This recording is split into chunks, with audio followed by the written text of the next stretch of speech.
Hi kitchen friends! Welcome to Jules Flavor Bliss. This channel is a collection of easy and yummy version of food. And watch out for tips and tricks on cooking. And we travel places too. And in today's episode is dedicated to all my kababayan na malayo sa Pinas. And I know na relate kayo dito dahil mga throwback memories ng childhood natin. And I know, katulad ko, miss na miss ko na rin itong gagawin nating recipe ng isang merienda na kinagiliwan natin noong tayo mga bata pa. At labis akong nag-crave sa bread na to. Kaya I'm sharing with you paano gawin the easiest way itong Ube Bars. Ikaw, anong namimiss mong merienda nung ikay bata pa? Pwede bang malaman? Please comment down below. So, tara, simulan na natin.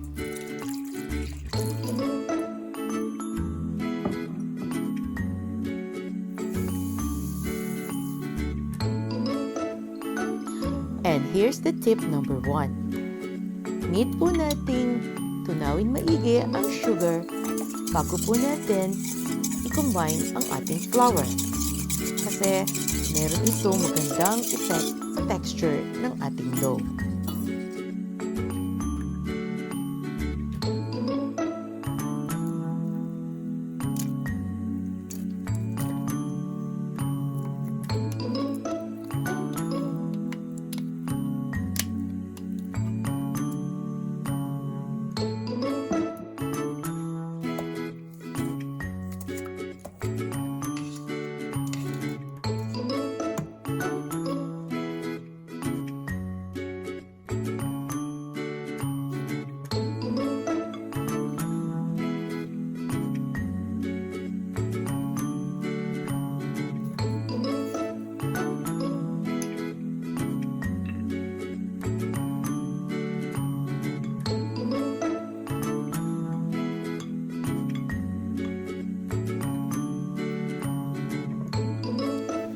At kung wala kayong stand mixer, pwede kayong gumamit ng hand mixer or imasa natin sa ating mga kamay o yung mano-mano.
Tip number 3, need po nating i-cook slightly ang ating ube syrup.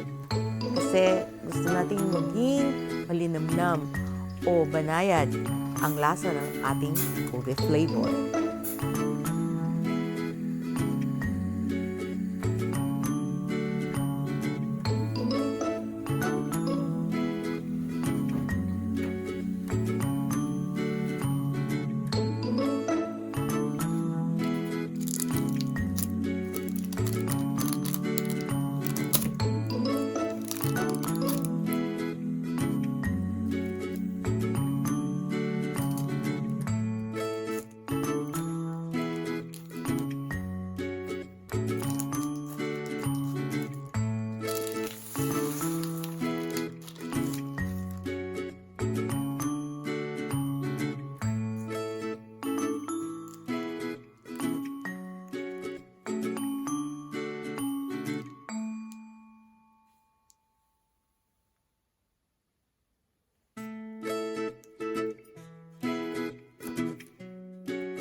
At dahil sa proseso na ginawa natin kanina, ito ang resulta niya.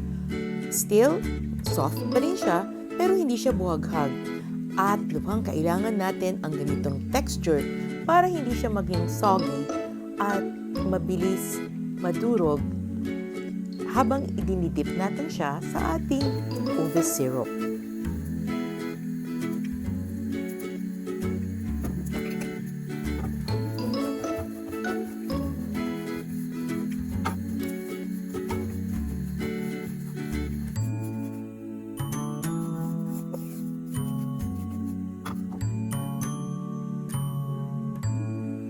Reminder lang po, huwag po nating patagalin ang pag-soak o pagbabad natin sa mga bread na to sa ube syrup para hindi siya mag-absorb ng maraming liquid at madurog agad.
I do hope nag-enjoy kayo sa episode natin for today na how to make ube bars na alam kong marami sa inyo ang may favorite dito.